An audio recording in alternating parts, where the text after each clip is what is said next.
Hello and very warm welcome to the tax express. आज इस video में हम एक इम्पॉर्टेंट टॉपिक पर चर्चा करने वाले हैं और वो है एग्रीकल्चरल लैंड की सेल पर होने वाले capital gains. Agricultural land sale करने पर कब कैपिटल गेन्स टैक्स लगता है और कब नहीं लगता है, और अगर लगता है तो उसे कैसे सेव किया जा सकता है। तो इन्हीं सब प्रश्नों के जवाब के लिए जुड़े रहिए और इस वीडियो को अंत तक देखते रहिए। सबसे पहले बात करते हैं कि एग्रीकल्चरल लैंड पर कैपिटल गेन्स टैक्स कब लगता है अगर आपने कोई एग्रीकल्चरल लैंड सेल किया है। देखिए, एग्रीकल्चरल लैंड के सेल पर कैपिटल गेन्स की लायबिलिटी आने के लिए सबसे ज़रूरी और अहम बात यह है कि वो एग्रीकल्चरल लैंड आपके लिए कैपिटल असेट के रूप में क्लासिफाई किया गया हो। कैपिटल असेट के रूप में क्लासिफाई करने के लिए किसी भी एग्रीकल्चरल लैंड को हमें उस एग्रीकल्चरल लैंड की लोकेशन और जिस लोकेशन पर वो एग्रीकल्चरल लैंड सिचुएटेड है या जिस सिटी टाउन और विलेज में वो एग्रीकल्चरल लैंड सिचुएटेड है उस सिटी टाउन और विलेज की नियरेस्ट अवेलेबल सेंसस के अकॉर्डिंग जो पॉपुलेशन रेंज आ रही है उसका ध्यान रखना होगा। तो सबसे पहले हम बात करते हैं कि कब कोई agricultural land rural agricultural land माना जाता है और कब वो अर्बन एग्रीकल्चरल लैंड क्लासिफाई किया जाता है। क्योंकि कैपिटल गेन्स लेवी होने के लिए ये ज़रूरी है जानना कि आपका एग्रीकल्चरल लैंड कैपिटल असेट माना जाएगा या नहीं माना जाएगा।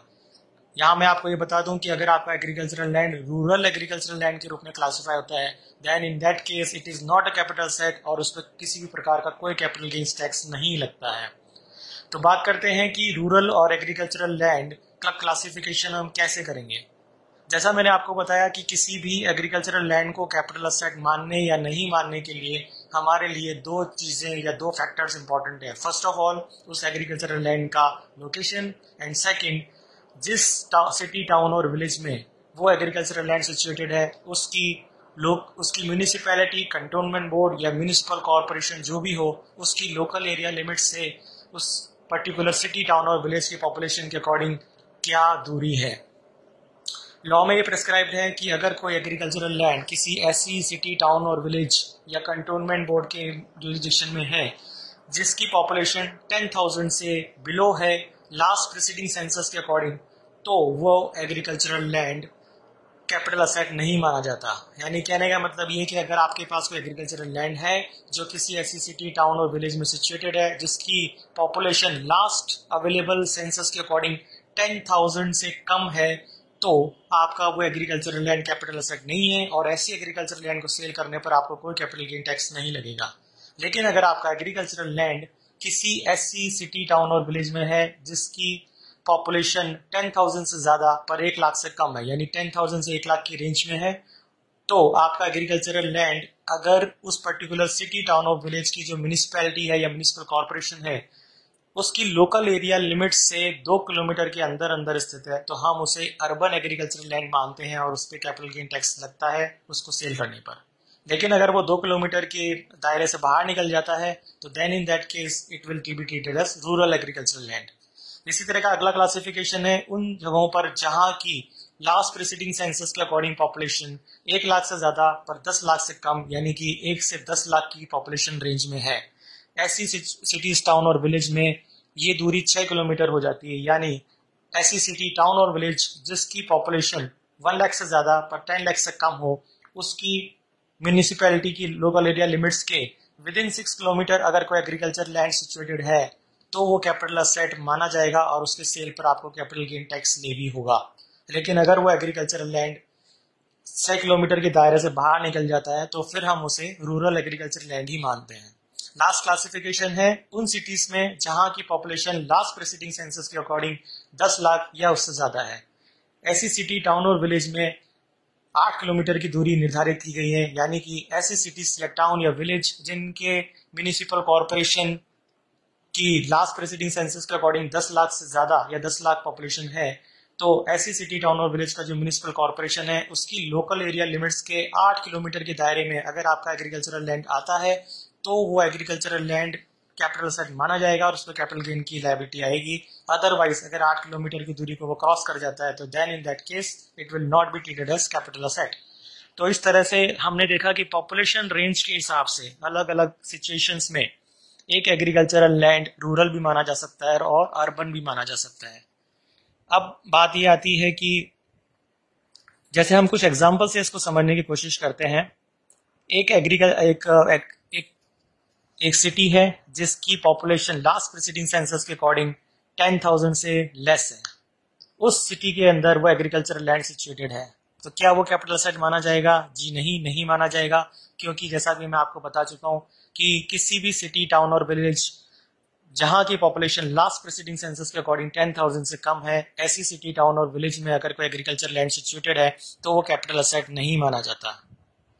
अगर हम एग्जांपल एक और लेते हैं कि कोई सिटी है जिसकी पॉपुलेशन 10 लाख से ज्यादा है, 10 लाख या 10 लाख से ज्यादा है, तो उस केस में मेरा एग्रीकल्चरल लैंड 10 किलोमीटर के दायरे में आता है, तो क्या वो एग्रीकल्चरल लैंड कैपिटल असेट माना जाएगा?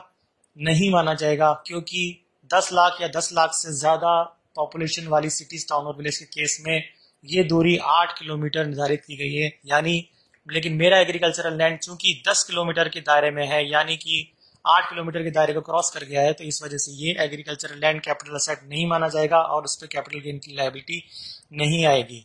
तो दोस्तों ये डिस्टिंक्शन समझना हमें बहुत जरूरी है कि सिर्फ इस बात से कि कोई एग्रीकल्चरल लैंड है हम ये कहते हैं कि ये कैपिटल असेट नहीं है, बिकॉज ये एग्रीकल्चरल लैंड है, कृषि भूमि है और इस पर कोई टैक्स नहीं लगना चाहिए, तो ये बात पूरी तरह सही नहीं है। हमें लॉ को क्लियर पर्सपेक्टिव में समझना होगा और किसी भी एग्रीकल्चरल लैंड पर टैक्स लायबिलिटी कैपिटल गेन्स की आएगी या नहीं आएगी, इसको ध्यान में रखने के लिए हमें उस एग्रीकल्चरल लैंड की लोकेशन प्लस उस लोकेशन की जो नियरेस्ट अवेलेबल सेंसस के अकॉर्डिंग जो पॉपुलेशन रेंज आ रही है उसके बेस पे डिसीजन लेना होगा। अदरवाइज हमारा कोई भी एक गलत डिसीजन हमें इनकम टैक्स की नोटिस का शिकार करवा सकता है या हमें किसी और परेशानी में डाल सकता है।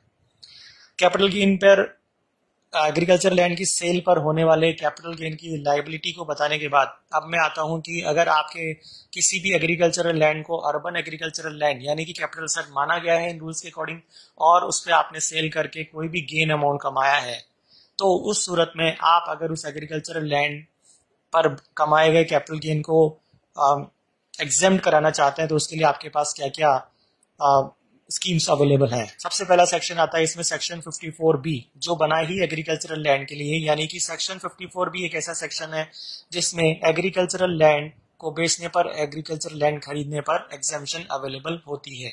यानी कि कैपिटल इसको हम सेक्शन 54B को हम agricultural land to agricultural land भी कह सकते हैं।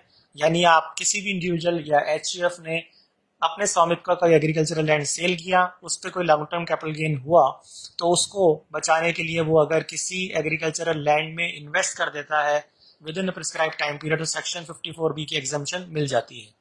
इसके लिए जो टाइम लिमिट निर्धारित की गई है वो है within 2 years after the date of transfer of original asset, यानी कि जो आपने एग्रीकल्चरल लैंड सेल किया है उस सेल करने के या ट्रांसफर करने के 2 years के अंदर अंदर आपको नया एग्रीकल्चरल लैंड खरीदना होगा। और अगर आप अपने रिटर्न भरने की तारीख तक एग्रीकल्चरल लैंड नहीं परचेज कर पाए तो उसके लिए आप कैपिटल गेन अकाउंट स्कीम का इस्तेमाल कर सकते हैं जो किसी भी नेशनलाइज्ड बैंक में खोली जा सकती है। इस कैपिटल गेन अकाउंट स्कीम में आप जो कैपिटल गेन आपको एग्रीकल्चर लैंड के सेल करने पर अक्रू हुआ है उसको आप डिपॉजिट करवा के और उसके बेसिस पर सेक्शन 54B का एग्जेम्पशन रिटर्न भरने की तारीख तक ले सकते हैं। लेकिन उसके बाद कैपिटल गेन अकाउंट स्कीम में जो आपने अमाउंट डिपॉजिट किया है उस अमाउंट को यूटिलाइज करना जरूरी है within 2 years from the date of transfer of original agricultural land. अगर आप ऐसा नहीं करते हैं तो आपको जो एग्रीकल्चरल लैंड कैपिटल गेन पहले एग्जेम्प्ट हुए थे वो कैपिटल गेन आपके लिए फिर से चार्जेबल हो जाएंगे उस ईयर में जिस ईयर में ये 2 years की अवधि समाप्त हो रही है। इसके साथ साथ मैं आपको एक और इम्पोर्टेंट चीज बता दूं कि जो नया एग्रीकल्चरल लैंड आपने सेक्शन 54B के एग्जेम्पशन के लिए परचेज किया है वो एग्रीकल्चरल लैंड आपको मिनिमम 3 years के लिए लॉक इन रखना होगा। यानी कि आप उस एग्रीकल्चरल लैंड को मिनिमम 3 years सेल आउट नहीं कर सकते या किसी प्रकार का ट्रांसफर नहीं कर सकते। अदरवाइज आपको जो क्या लॉन्ग टर्म कैपिटल गेन पहले एग्जेम्प्ट हुए थे वो वापस आपके लिए टैक्सेबल हो सकते हैं। सेक्शन 54B के अलावा आपके पास एक और ऑप्शन है वो है सेक्शन 54 EC। सेक्शन 54 EC में एग्जेम्पशन आपको किसी भी लैंड और बिल्डिंग से होने वाले कैपिटल गेन पर मिल सकता है। इसके लिए आपको क्या करना होगा, आपको कुछ स्पेसिफाइड बॉन्ड्स हैं जैसे कि national highways authority of India, rural electrification corporation, इनके बॉन्ड्स को परचेज करना होगा और ये परचेज आपको within 6 months from the date of transfer of original asset करना होगा। यानी कि जब आपने अपना ओरिजिनल एग्रीकल्चरल लैंड ट्रांसफर किया है या सेल किया है, उसके विद इन 6 मंथ्स आपको सेक्शन 54 EC का एग्जाम्पशन लेने के लिए NHAI या REC के बॉन्ड्स में इन्वेस्ट करना होगा। मैं आपको ये बता दूं कि सेक्शन 54 EC में मैक्सिमम इन्वेस्टमेंट या मैक्सिमम एग्जाम्पशन की सीमा 50 लाख रुपए है। यानी अगर आप सेक्शन 54 EC में बॉन्ड्स में इन्वेस्ट करके और अपने एग्रीकल्चरल लैंड के सेल पर होने वाले कैपिटल गेन को बचाना चाहते हैं तो मैक्सिमम आप किसी भी एक फाइनेंशियल ईयर में 50 लाख रुपए तक का इन्वेस्टमेंट कर सकते हैं और आपको मैक्सिमम एग्जेम्पशन भी 50 लाख तक की मिलेगी। अगर इससे ज्यादा आपका कैपिटल गेन है तो वो आपका बैलेंस जो है वो टैक्सेबल हो जाएगा। तो ये सेक्शन 54। लेकिन एक और चीज इसमें अहम बात ये है कि सेक्शन 54 EC के अंदर जो हम बॉन्ड्स लेंगे उसका मिनिमम लॉक इन पीरियड है 5 ईयर्स।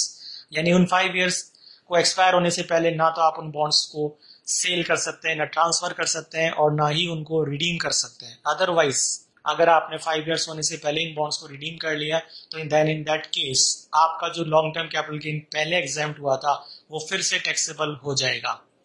तो ये चीज ध्यान में रखनी हमें बहुत जरूरी है। तो इस तरह मैंने आपको अपने इस वीडियो में एग्रीकल्चरल लैंड की टैक्सेबिलिटी और उसको बचाने के लिए जो हमारे पास अवेलेबल ऑप्शंस है उसकी जानकारी दी है। मुझे उम्मीद है कि आपको ये डिटेल्स पसंद आई होंगी, आपको ये जानकारी पसंद आई होंगी। अगर इस वीडियो को आपको पसंद आया है तो इसे लाइक करें, शेयर करें और चैनल को सब्सक्राइब करना ना भूलें। और अगर इससे संबंधित आपके कुछ भी क्वेश्चंस हैं, कुछ क्वेरीज हैं या आप इनकम टैक्स या GST के किसी और टॉपिक पर मुझसे वीडियो शेयर करवाना चाहते हैं तो कृपया कमेंट बॉक्स में कमेंट करके मुझे जरूर बताएं। Thank you very much. जय हिंद।